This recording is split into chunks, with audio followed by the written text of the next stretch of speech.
Dicen que viajar también es conocer un poco el mundo y yo creo que con el vídeo de hoy vamos a poder conocer un poquito más el mundo, en concreto el mundo geopolítico, en concreto el mundo que sobre todo depende más de las decisiones de esos políticos, ese mundo donde se analiza al detalle todas las decisiones, ese mundo donde, en este caso, vamos a hablar un poco de lo que está pasando ahora en Rumanía, de lo que pasa en cuanto a las relaciones de Rumanía con el resto de Europa, con lo que pasa socialmente en el país.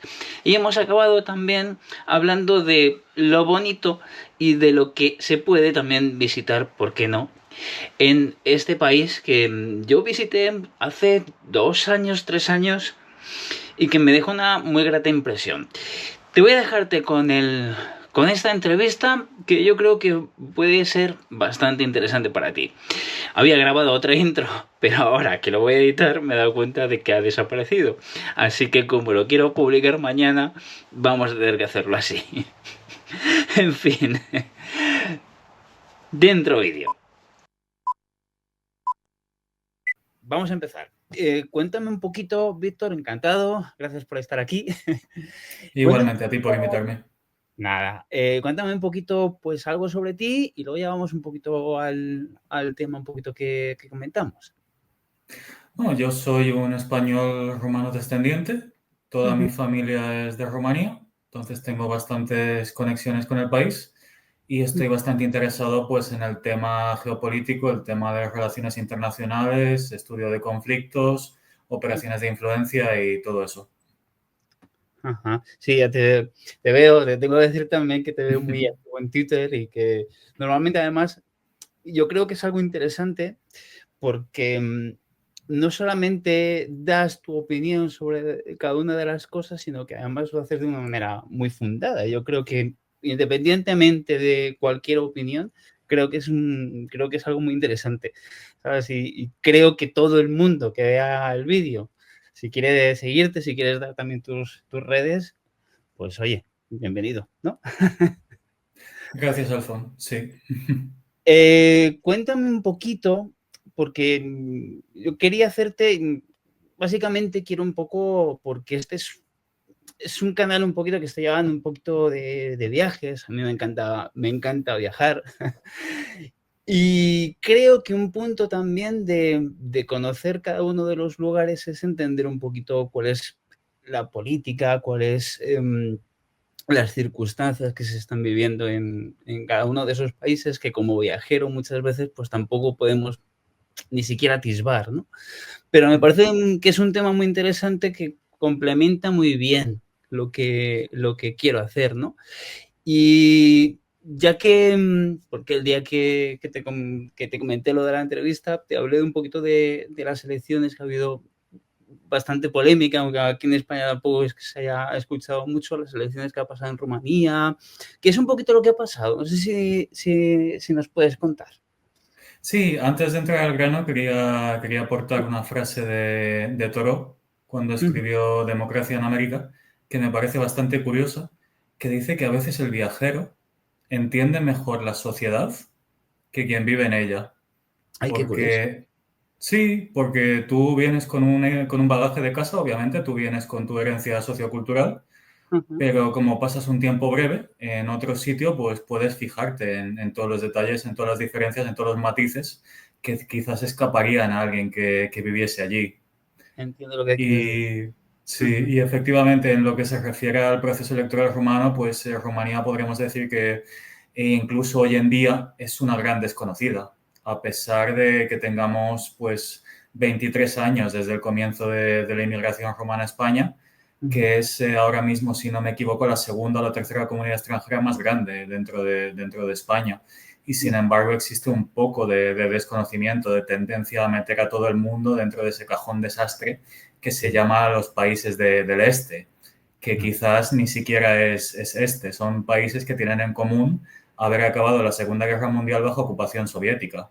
Hay centro, hay este y hay Balcanes también. Ujú. Lo que quería comentar, el proceso electoral rumano, pues a grandes rasgos, para que nos hagamos una idea, el sistema rumano es un sistema semipresidencial, básicamente a imitación del sistema francés. ¿Esto es bueno, malo, medio pensionista? Pues hay para todos los gustos, porque tenemos el sistema semipresidencial francés que funciona perfectamente, el sistema de inspiración semipresidencial aplicado a estados africanos y el sistema de inspiración semipresidencial pues aplicado a Rusia, que el señor Putin lo ha estado desmontando pieza a pieza al menos desde el año 2012.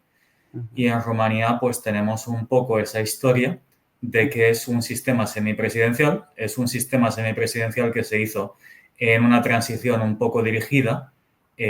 Habría que comentar un poco las particularidades de la transición rumana y hay bastantes tensiones en el sentido de que hay quien lo quiere convertir en un sistema más presidencialista, más similar a lo que existe, por ejemplo, en Estados Unidos. El sistema romano, pues es un sistema, por un lado, hay elecciones parlamentarias y por otro lado hay elecciones presidenciales. Las elecciones presidenciales son directas, nominativas, entonces las personas votan al candidato que consideran más adecuado. Esto significa que las elecciones normalmente se parten en varias rondas. Entonces hemos tenido la primera ronda de las presidenciales rumanas, que es la que ha sido anulada por el Tribunal Constitucional, y las parlamentarias que han permanecido hasta el momento. Entonces tenemos ese, podríamos decir, medio proceso de elección que ha sido truncado pues, de una forma sin precedentes en la historia reciente de Rumanía. Claro, porque se dice y es un poquito, corrígeme, que no no sé muy bien, pero sí que he leído algo un poquito de como que hay un candidato, había un candidato más prorruso y otro candidato más pro Unión Europea. ¿Qué puedes decirme? ¿Qué puedes explicar sobre eso? Sí, correcto, pero la gran sorpresa es que el candidato prorruso que finalmente fue el más votado en la primera vuelta de las presidenciales no era el candidato que estaba siendo señalado como prorruso. O sea, en Rumanía ahora mismo hay tres facciones que son pues más o menos abiertamente prorrusas y luego hay una facción interna de lo que se llama Partido Socialdemócrata, pero a efectos españoles no se consideraría un partido socialdemócrata, se consideraría un partido conservador con tintes socialpopulistas, que también tiene ciertos lazos de amistad con el Kremlin por cuestiones pasadas, básicamente por haber sido la segunda línea del Partido Comunista Rumano, que se disolvió después de la Revolución de diciembre del 89. Pues bueno, los tres candidatos prorrusos que existían era la candidata Diana Sheshok, cuya candidatura fue anulada por el Tribunal Constitucional antes de las elecciones, pero que el fallo todavía no se ha publicado, aunque ciertas fuentes y ciertos periodistas con relaciones con el Tribunal Constitucional indican que su candidatura fue anulada por haber hecho declaraciones anticonstitucionales. Después teníamos a Gheorghe Simion con el partido AUR, la Alianza por la Unión de los Rumanos, que es un partido euroescéptico de extrema derecha que ha ido moderando su discurso de cara a las elecciones para hacerse un poco con ese espacio centrista de los indecisos y parece que le ha pasado factura, al menos en las elecciones presidenciales, aunque en las parlamentarias sea la segunda fuerza más votada. Y luego ya la disidencia de AUR, que parece un poco un sketch de Monty Python, pero no lo es el señor Georgescu, que es, curiosamente, pues podríamos decir, o bien un candidato de extremísima derecha, o bien una figura un poco trampiana dentro de la política rumana.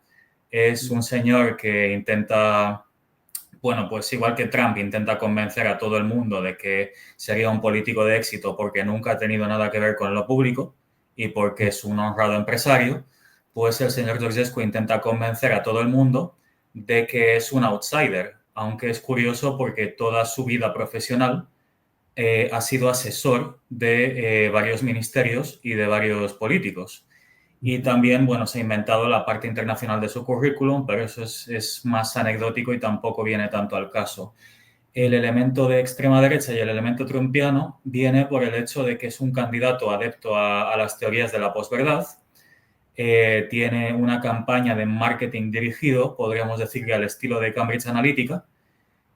Ha producido muchísimos vídeos diciendo nada, es decir, a gusto del consumidor, para captar la atención, o sea, pequeños fragmentos diciendo obviedades o imitando discursos de películas, tratando de apelar un poco a esa capacidad afectada, mermada, podríamos decir, por las redes sociales, de atención del votante medio.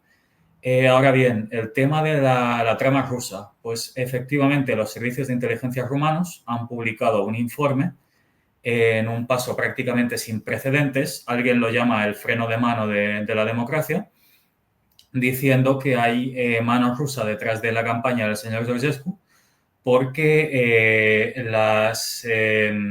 la forma de hacer la campaña coincide con parte de lo que ha hecho el FSB ruso en países como Ucrania. Mismo mensaje, mismos receptores, mismo sistema de amplificación. Ha habido un sistema de pagos bastante opaco a través de criptomonedas. Ha habido la compra de voluntades de varios influencers para que hagan campaña para Georgescu, y esto ha ido pues en contra de lo que viene siendo el reglamento electoral rumano, que obliga a declarar lo gastado en campaña. Y el señor Georgescu, pues de una forma bastante populista, ha dicho que le ha gastado 0 leyes y que todo el mundo que le ha apoyado ha sido voluntario. Luego también se ha descubierto toda una trama que podríamos decir sería la reserva de Georgescu, con un señor con un perfil bastante oscuro que se llama Horacio Potra, que ha sido comandante de mercenarios dentro de la República Democrática del Congo. Es alguien que ha tenido vínculos pues, con el grupo Wagner, ha estado bastante unido al mundo de lo que viene siendo el Kremlin, ha formado y ha reclutado mercenarios en el Congo, y la semana pasada pues, fue arrestado yendo a Bucarest e incitando a la gente pues, un poco a una revuelta violenta después de esa cancelación de la primera vuelta de las elecciones. Y ya, bueno, para terminar, para acabar de meter todas las patas de la ecuación, pues también hay quien dice que el Tribunal Constitucional rumano tiene un poco de mano del Partido Socialdemócrata, que es el partido que dirigió la transición a la democracia rumana, y hay quien dice que también hay un poco de mano del primer ministro Ciolacu, que quiere dar un impulso a su candidatura a las presidenciales, aunque en un movimiento también sin precedentes, porque todo lo que estamos viviendo ahora mismo es sin precedentes en la política rumana. Las fuerzas, por así llamarlo, pues constitucionales, atlantistas, europeístas, lo que vienen siendo las opuestas al eurasianismo y al aislacionismo, han decidido presentar un candidato único. Hasta el momento no tengo noticia de quién es ese candidato único, pero sé que existe ese pacto para para el momento en el que se retomen las elecciones presidenciales, presumiblemente en febrero o en marzo del año que viene. ¿Y cómo? Es decir, sé que es difícil contestar la pregunta que te quiero hacer, porque, bueno, siempre hay mucha gente, ¿no? Pero, ¿qué es lo que tú podrías decir que está más cerca de la sociedad rumana, en este caso ahora, ¿no? Con respecto, sobre todo con respecto a las relaciones con Rusia, lo que está pasando en Ucrania. ¿Cuál es el sentir que tú crees que es más general? Efectivamente es una pregunta un poco complicada, porque estadísticamente hablando la mayoría de los rumanos son proeuropeos, pero no es un sentimiento sólido, desgraciadamente, porque hay bastantes carencias dentro de lo que ha sido el proceso de transición democrático rumano y de lo que ha sido el proceso de construcción de la democracia. Rumanía es un país donde reina un tremendo patrimonialismo dentro de la clase política. Es decir, existe muchísima corrupción institucionalizada a nivel de país. No es un invento de la democracia, como alguna gente pretende señalarlo. Es una historia que viene de muchísimo antes. O sea, estamos hablando de principios del siglo XIX, del momento en el cual el Imperio Otomano, pues un poco podríamos decir que sacó al mercado las plazas de gobernadores de lo que en aquel momento eran las provincias otomanas de Valaquia y de Moldavia, y que a su vez fueron compradas pues, por mercaderes griegos, que se llama la época fanariota. dentro de la historia de Rumanía. Desde ese momento podemos hablar de una corrupción institucionalizada y generalizada, que efectivamente fue a más durante las épocas totalitarias, durante la dictadura militar y durante la dictadura fascista que fueron coetáneas o que fueron anteriores a la Segunda Guerra Mundial, durante la dictadura comunista y especialmente durante la última etapa, que podemos llamar la norcoreanización de Rumanía, cuando Ceausescu quiso copiar el ideal Juche. Y el problema es que ahora la corrupción institucionalizada es más visible en la democracia porque la gente tenía unas expectativas de decir, efectivamente, hemos salido de ser Corea del Norte de Europa, nos hemos acercado a Europa, estamos viendo ciertos signos de prosperidad, pero personalmente me sigue indignando que haya tal nivel de corrupción institucionalizada dentro de la política rumana. No quiero extenderme sobre el tema porque hay para escribir libros, pero, por ejemplo, uno de los escándalos más sangrantes de los últimos años fue un escándalo que derrumbó un gobierno del Partido Socialdemócrata, que fue el escándalo del Club Collectif, donde hubo un incendio. Bueno, temas de corrupción porque los inspectores habían sido sobornados para darle el visto bueno a ese club. Pero lo más grave no fue el incendio o el soborno para la licencia de funcionamiento, sino el hecho de que muchísimos jóvenes que habían sobrevivido a aquel incendio murieron por infecciones dentro de un hospital público. Y se descubrió que el motivo por el cual habían muerto por infecciones es que los disolventes que habían sido adquiridos, los desinfectantes que habían sido adquiridos en subasta pública habían sido disueltos con agua y con otras sustancias hasta tal punto de que no solo no mataban las infecciones, sino que las volvían hiperresistentes. Y aquello pues es para que tú y tus oyentes os hagáis una idea de hasta qué punto está institucionalizada la corrupción dentro de Rumanía. Eso, pues quieras o no, da alas a un discurso nacional populista o social populista que dice, pues mira, vamos a sustituir a toda esta gente por una dictadura. ¿Será la dictadura menos corrupta? Pues no, para nada. Y la historia nos demuestra lo contrario. Pero el sentimiento que existe es un poco ese.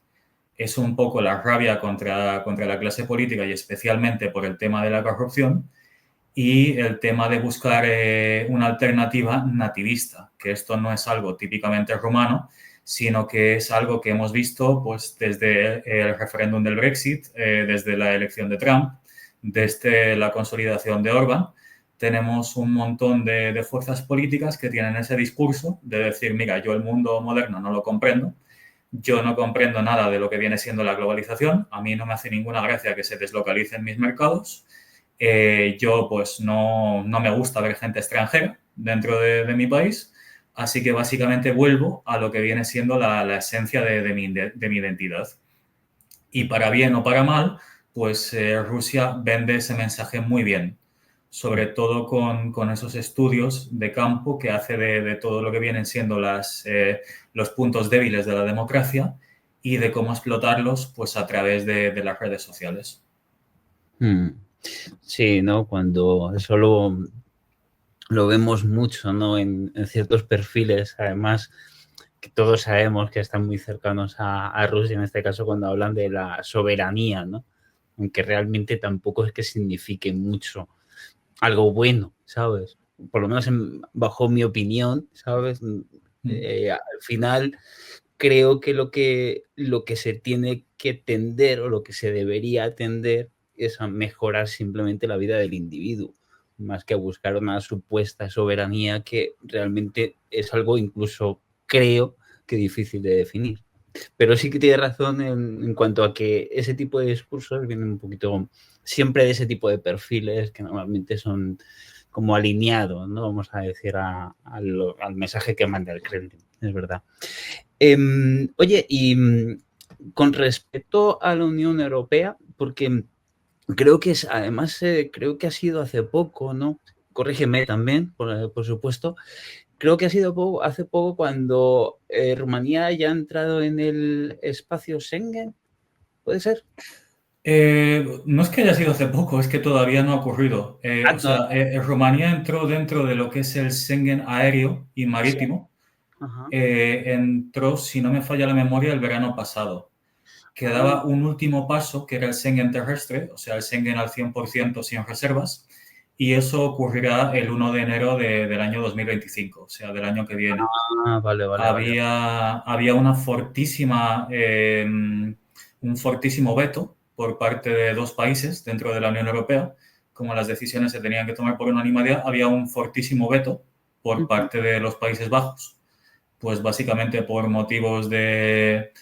eh, no sé si es la palabra más adecuada, pero yo diría que un poco de racismo hacia lo que vienen siendo los europeos del mundo postcomunista Ujú. y por parte de Austria, que ahí ya sí que nos vamos a una trama un poco más complicada, porque ahí sí que había un poco de injerencia del Kremlin y podríamos decir que está de compra de voluntades por lo que viene siendo la neutralidad austriaca, que Ujú. no es exactamente una neutralidad buscada, sino es un pacto que se llevó a cabo durante la Guerra Fría para permitir la retirada de las grandes potencias de Austria, a diferencia de lo que ocurrió en Alemania, pero con un pacto de neutralidad a perpetuidad, que desgraciadamente, pues si uno mira los informes del sistema bancario austriaco y de la inteligencia de varios países europeos sobre Austria, muestra que están bastante abiertos a ese tipo de influencia del Kremlin. Entonces Austria hasta el último minuto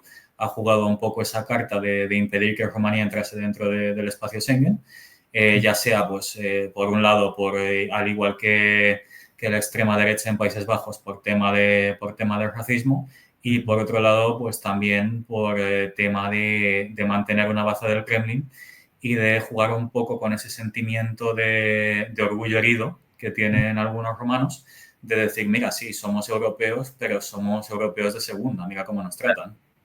Claro, eso es lo que te iba a preguntar, ¿no? Si ese tipo de cosas hacen mella, a lo mejor en mucha gente, a decir, oye, es que también mira cómo nos tratan, ¿no? Supongo que ese es el mensaje que muchas veces también se aprovecha, ¿no? Mm. Ujú. Correcto. Y lo hemos visto, por ejemplo, con las comunidades de inmigrantes rumanos en el extranjero. Hemos visto participaciones bajas, pero sorprendentemente en la primera vuelta de las elecciones presidenciales hemos visto un voto masivo hacia Georgescu como candidato.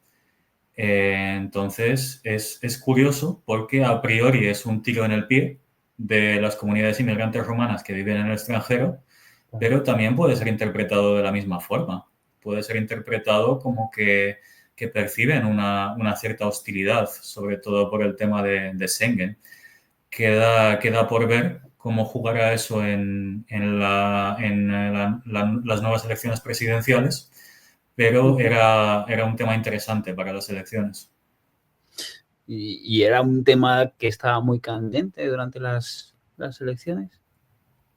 No necesariamente. El problema con los discursos de la extrema derecha nacional populista y de las campañas a través de redes sociales es que tienen una capacidad enorme de agenda setting. Es decir, son capaces de variar el problema de un momento a otro. El tema de Schengen no se tocó mucho, se tocaron otros temas, pues como viene siendo la soberanía, como tú bien indicabas antes, como viene siendo la falsa percepción de que la Unión Europea iba a imponer actitudes que la mayoría de los romanos no consideran acordes con la marcha del país, pues curiosamente, a gusto del consumidor, podría considerarlo una anécdota divertida o no, pero, por ejemplo, había muchísima gente que estaba empeñada en que a Rumanía se la iba a obligar a convertirse en España y a tener una dictadura gay. Y eso, desde un punto de vista lógico, no tiene ningún sentido. Ya. Pero era una de las bazas con la que estaba jugando esta campaña, con los sentimientos, con la rabia, con decir, mira, hay unas élites globalistas que nos quieren imponer cosas que no queremos. Pues el típico discurso de la Agenda 2030, de comeréis grillos, de nos obligarán a vacunarnos, y de la parte más delirante y más invención propia por parte de Georgescu, pues este señor, por ejemplo, decía que la Pepsi contenía nanochips para tomar los datos biométricos de las personas. Ese tipo de campaña es la que se intenta construir. Es como la exageración máxima, pero como muchas veces viene de ciertos canales, parece que hay gente un poquito como que compra un discurso que a lo mejor no compraba si se lo dices personalmente o lo escucha de un conocido o de un amigo, ¿no? Muchas veces me sorprende la capacidad de, yo no sé si hablar de los medios, porque realmente no son los medios, pero sí que me sorprende la capacidad de ciertas, ¿cómo decirlo? De ciertas partes, ¿no? De propagar un mensaje que es en sí absurdo, pero como es tan repetido y se escucha desde tantos sitios, acaba por ser algo que es, entre comillas, como verdad para mucha gente. Y hay incluso gente que te dice y te asegura que eso está pasando, aunque te esté diciendo algo que no tiene ni pies ni cabeza. Pero sí es verdad que ocurre. Por lo menos... Sí. Dime. No, no, perdona, ¿qué ibas a decir? No. Continúa. No, quería decir bienvenidos a la época de la posverdad, porque es el momento histórico que estamos viviendo ahora mismo. Y con respecto también un poquito a lo de Ucrania, imagino que en Rumanía es algo muchísimo más, sobre todo por cercanía, ¿no? Muchísimo más candente, ¿no? ¿Qué es lo que se habla? ¿Qué es un poquito lo que se le preocupa más a la gente? Quería hacer una puntualización sobre el tema de Ucrania, Sí. porque realmente tengo la impresión de que mucha gente parte de la idea de son vecinos, tienen que ser amigos. Nada más lejos de la realidad. O sea, mis recuerdos sobre Ucrania, mis recuerdos de veranear en Rumanía, es que a los ucranianos se los consideraba un poco como el apéndice de los rusos, eran percibidos como un país hostil a los intereses de Rumanía. Se recordaban episodios, pues como cuando la extrema derecha participó en la guerra civil moldava de parte de los rusos y se tenía la imagen del ucraniano como contrabandista de tabaco, básicamente. En los últimos años, pues esa percepción ha cambiado. Hay una parte considerable de la sociedad romana que percibe a Ucrania como un escudo ante la agresión rusa que se está produciendo en su vecindario. Claro. Pero no es algo que existiese desde siempre. Es, eh, es una parte de la sociedad que está de acuerdo con que hay que fomentar la defensa de Ucrania para que Rumanía no sea la siguiente. Y no es baladí porque han existido amenazas bastante directas por parte de Putin, como antes del 24F, cuando decía que le daba un ultimátum a la OTAN para retirarse a las fronteras de 1997. Sí, claro. Es decir, para retirar todo su aparato defensivo de todos los estados poscomunistas. Ahí pues tenemos una relación de amistad con Ucrania, pero de amistad, podríamos decir, muy cautelosa. El gobierno anterior, el gobierno de coalición entre el Partido Socialdemócrata y el Partido Nacional Liberal, tuvo muchísimo cuidado de no anunciar lo que entregaba a Ucrania. O sea, si uno miraba los gráficos de donaciones armamentísticas a Ucrania, pues básicamente casi todo es secreto. Sabemos que se han enviado lanzamisiles múltiples porque los hemos visto en fotografías. Sabemos que se han enviado granadas de mortero porque las hemos visto en fotografías. Sabemos que se ha enviado un sistema Patriot porque eso sí ha pasado por el Parlamento romano porque se considera un elemento esencial para la defensa. Pero la gran mayoría de lo que se ha enviado, y no hablamos solo de armamento, sino de toneladas y toneladas de combustible, no está publicado. Tampoco está publicado el tema del tránsito del grano ucraniano. Y esto ha sido un punto de fricción con los agricultores romanos, pues un poco como lo ha sido con los agricultores polacos. No ha habido un movimiento tan fuerte, contestatario dentro de Rumanía, pero sí que ha existido ese movimiento de decir, cuidado, estamos percibiendo que nuestros intereses están siendo afectados porque está llegando trigo ucraniano, a pesar de que gran parte de ese trigo estaba en tránsito hacia otros países. Pero los agricultores romanos sí que lo percibían como, algunos sí que lo percibían como una amenaza. Y existe también una masa importante de la sociedad romana que tiene un cierto sentimiento de hostilidad hacia lo que vienen siendo los refugiados ucranianos. Y esto, pues, en parte, como antiguo trabajador de ACNUR dentro de Rumanía, pues en parte quizás sí que sea culpable un poco ese modo aséptico de comunicar sobre los refugiados, como si fuesen todos pobres y como si fuesen víctimas de algún tipo de calamidad natural y no de un, podríamos decir, de una ideología y de unos ataques bien dirigidos contra ellos. Y el tema de la pobreza, pues es que la mayoría de la gente percibe a los refugiados como pobres, pero no es necesariamente la situación. O sea, el refugiado es alguien que huye de su país de origen porque necesita acogerse a protección de otro país porque no puede volver al suyo. Y muchos de los ucranianos que huyeron eran ucranianos pudientes, porque efectivamente pudieron salir de su país. Pudieron en ocasiones pagar el soborno al guardia de frontera para que les dejase pasar. Pudieron salir con su coche y con su gasolina. Tenían negocios al otro lado de la frontera. Eso no les quita de la condición de refugiados. Pero hay mucha gente en Rumanía que siente un agravio comparativo y que dice, mira esos ucranianos con sus cochazos aquí. ¿Qué clase de refugiados son esos? Sí, eso también lo he percibido un poquito en ciertas ideas, ¿no? de ciertas personas, un poquito lo que te comentaba antes, ¿no? Porque además es un tema que cuando se habla, cuando ves, te pongo un ejemplo, ¿no? Cuando ves pues a alguien que ha salido de Ucrania pero que tiene un buen coche y que a lo mejor tiene toda la familia, pues hay gente que por lo que sea, como dices tú, percibe que es algo que, uy, aquí no me cuadra algo, ¿no? Parece que tienen un poquito como en la cabeza el hecho de que un refugiado tenga que ser alguien que poco menos que no tiene ni ropa, ¿sabes? Cuando no es así. Es decir, al final, las razones que le llevan a una persona a salir, a tener que salir de su país, pues yo creo que no son fáciles en ningún caso, pero más con lo que estamos viendo, ¿no? Pues oye, genial. Tampoco quiero, te lo dije el otro día, no te quiero robarte mucho tiempo. Y Tranquilo. ya un poquito cambiando un poquito el tema, ya para terminar con algo un poquito más lúdico, por decirlo de alguna forma. Ya que también hago mucho contenido de viajes y quiero aprovecharte. Hablando de Rumanía, ¿cuáles son los lugares que tú crees que alguien no debería perderse o le puede ser muy general, ¿eh? O le puede ser un poquito interesante conocer?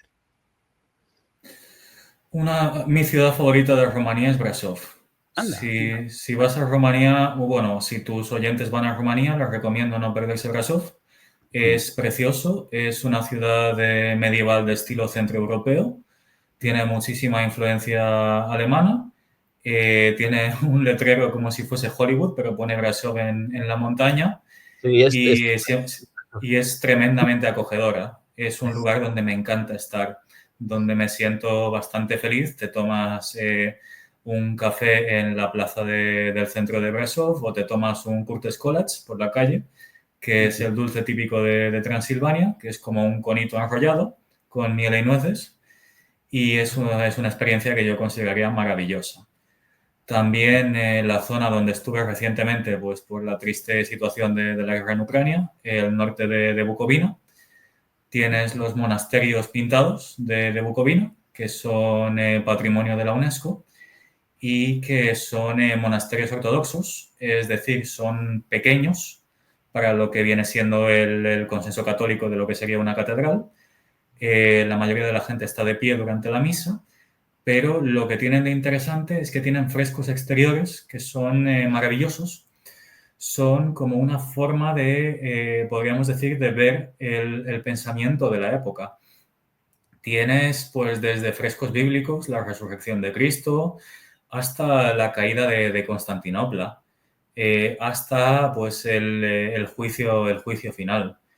Y, pues, los recomiendo encarecidamente porque creo que es algo que vas a ver en pocos lugares. Y luego, pues también Iași y Bucarest, por ser dos capitales. Poca gente lo sabe, pero Iași se vehiculó para ser la primera capital de los Principados Romanos Unidos, después de, bueno, en la época anterior a la independencia, cuando ya se estaba gestando la posibilidad de una Rumanía independiente, cuando se unieron los principados después de la guerra de Crimea. Al final la candidatura la acabó ganando Bucarest, pero ya estuvo el triste honor de ser capital en retirada, por así decirlo, durante la Primera Guerra Mundial, cuando el resto de Rumanía estuvo ocupada. Es una ciudad universitaria, es interesante, tiene algunos edificios preciosos, como por ejemplo el Palacio de la Cultura, que fue construido a principios del siglo XX, recordando pues un poco, podríamos decir, a un castillo de estilo occidental. Y es un lugar interesante pues, para explorar ese ambiente de una ciudad que pudo ser capital, pero que al final, por vicisitudes políticas, no lo fue. Y bueno, Bucarest es una ciudad que se la consideraba se la autoconsideraba la pequeña París del Este. Tiene todavía un casco antiguo que recuerda un poco ese estilo, quizás más parecido a Bruselas que a París, por la arquitectura que se utilizó en su momento. Hubo un boom petrolero en Rumanía a principios del siglo XX que sirvió un poco para construir esa capital de estilo nuevo, para acabar con esa ciudad de estilo otomano y para intentar imitar a las ciudades occidentales. Luego todo aquello fue un poco barrido por la Ceausescu-manía después de su visita a Pyongyang, cuando se enamoró profundamente del yuque norcoreano y quiso imitarlo a todos los niveles dentro de Rumanía, no solo al nivel político, no solo al nivel social, sino también al nivel arquitectónico. Entonces, pues tienes lo que hoy en día es el Boulevard de las Naciones Unidas, pero que en su momento se llamaba el Boulevard de la Victoria del Socialismo, que es puramente estilo arquitectónico norcoreano. Puede gustar más, puede gustar menos. A mí personalmente me parece una aberración, pero en pocos lugares lo vas a ver y es visualmente interesante. Y al final de ese boulevard, que Ceausescu quiso que fuese 1 metro más largo que los Campos Elíseos, para dejar ahí un poco su impronta, tienes lo que viene siendo la Casa del Pueblo, que es donde se reúnen las dos cámaras del Parlamento rumano, el Parlamento y el Senado, donde se hacen eventos, donde hay ruedas de prensa y donde la inmensa mayoría del edificio está desaprovechado. Ese edificio es el segundo edificio más grande del mundo después del Pentágono. Tiene varios niveles sobre tierra y varios más bajo tierra. Y fue construido absolutamente todo con materiales romanos. Es decir, Ceausescu se negó sistemáticamente a que se importase cualquier tipo de material del extranjero para construir la Casa del Pueblo. Es un lugar interesante para visitarlo y define un poco pues lo que viene siendo Bucarest hoy en día. Y aparte de eso, pues recomendaría la gastronomía romana. Es una gastronomía muy interesante. Es un poco una mezcla entre sabores, pues podríamos decir, balcánicos, turcos, un pequeño toque de Oriente Medio y quizás sea interesante para los viajeros que van a Rumanía. Sí, yo precisamente estuve en Brasov y en Bucarest. Estuve hace 3 años, creo que 3 años. ¿Cómo pasa el tiempo realmente? Y guardo un muy buen recuerdo de Brasov. Es un poquito lo que tú dijiste, ¿sabes? Me pareció un lugar muy agradable. Me pareció que además como que la gente era muy cercana, ¿sabes? Eso me gusta mucho. Y me pareció muy interesante. Hice también, recuerdo que además lo tengo en el canal, hice la visita del castillo de Bran. Realmente me decepcionó un poquito, tengo que decir. No sé, también porque esperaba algo todavía mucho más espectacular, ¿no? Pero sí que me gustó mucho y considero que tengo ganas de volver por allí, porque creo que es un país muy interesante además. Y es lo que tú decías al principio, a pesar de que hay mucha gente que viene de Rumanía a España y que hay mucha relación. Yo creo que en España sabemos muy poco, muy poco de lo que es. Y no es exclusivo de Rumanía, ¿sabes? Yo creo que en España sabemos muy poco, incluso de los países que tenemos a nuestro alrededor, ¿sabes? Me da esa sensación, ¿sabes? De como que existe demasiado desconocimiento de lo que hay fuera, ¿sabes? En general, ¿eh? Hablo. Pero bueno, oye, que me ha parecido un placer porque has contado cosas muy interesantes de todo lo que está pasando a nivel geopolítico, nos has dado pues, algunos apuntes que yo creo que son muy interesantes y nada, de decir, tampoco te quiero robarte mucho tiempo, sobre todo porque creo que además un vídeo que no sea demasiado largo, yo creo que a la gente lo agradece más. Así que nada, ¿quieres añadir algo que te apetezca comentar un poco? Sí, bueno, quería aprovechar este último minuto para Sí. decir que, efectivamente, como comentabas antes, existe un poco de desconocimiento hacia lo internacional en España, eh, pero en Rumanía, desde hace mucho tiempo, se tiene a los españoles como primos latinos de los rumanos. Rumanía tiene esa característica especial de que es una isla de latinidad dentro de lo que viene siendo un mar eslavo. O sea, prácticamente sus vecinos, los ucranianos, son eslavos, los serbios son eslavos, los búlgaros son eslavos, los moldavos, pues no son eslavos, habría otra historia ahí para contar.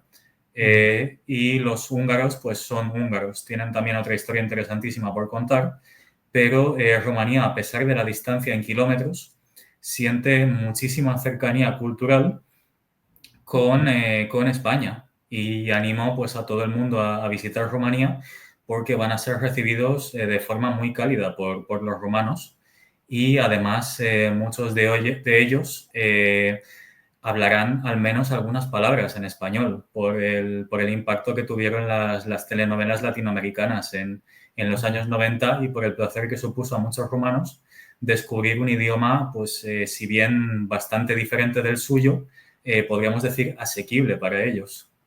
Claro, claro. Claro. Digamos que para un rumano le es más fácil aprender castellano que a lo mejor otro idioma. Pregunto, ¿eh? Sí, sí, sí. Lo único, el rumano tiene no sé si llamarlo ventaja, pero tiene la impronta histórica de haber tenido muchísimas influencias de muchos lados. O sea, hay palabras de todos lados dentro del idioma rumano, pero sí que tiene una base latina y sí que tiene bastante parecido con el español. Y para un rumano es más fácil aprender español que, por ejemplo, ucraniano, ruso o incluso turco, si nos vamos más allá. Claro. Claro. Sí, es un tema interesante también porque hay muchas nacionalidades en Europa que además siempre tienen que ver un poquito por esa zona del mundo donde además en España nos sorprendemos. Te pongo un ejemplo, ¿no? El típico jugador de baloncesto, jugador de fútbol, que eso además pasaba, ¿sabes? No te hablo ahora, ¿sabes? Pero a lo mejor te hablo de hace 20, 25 años, cuando era todo mucho más opaco, por decirlo de alguna forma, y llegaba el jugador y a los 2 o 3 meses sabía hablar castellano y hablaba con la prensa y todo ese tipo de cosas. Y desde entonces se ha tenido como la imagen en España de que hay ciertas nacionalidades, como puede ser Rumanía, o puede ser Serbia, o puede ser ese tipo de países donde les es más fácil aprender idiomas que lo que nos es de dificultad a nosotros los españoles, que además tenemos fama de que nos cuesta mucho aprender otros idiomas. ¿Sabes lo que te quiero decir? ¿Tenéis esa sensación? Sí, se tiene un poco esa percepción en Rumanía, sí. Personalmente, y esto es mi opinión personal, creo que el hecho de tener las películas subtituladas Claro. ha servido bastante para que los rumanos aprendan otro idioma. Y luego también durante la época comunista pues fue la época dorada del contrabando. O sea, la posesión, la mera posesión de un aparato de vídeo se castigaba con años de cárcel. Y la gente se arriesgaba a traer cintas del extranjero. Y obviamente esas cintas no estaban editadas ni estaban producidas para el mercado romano porque no existía tal cosa.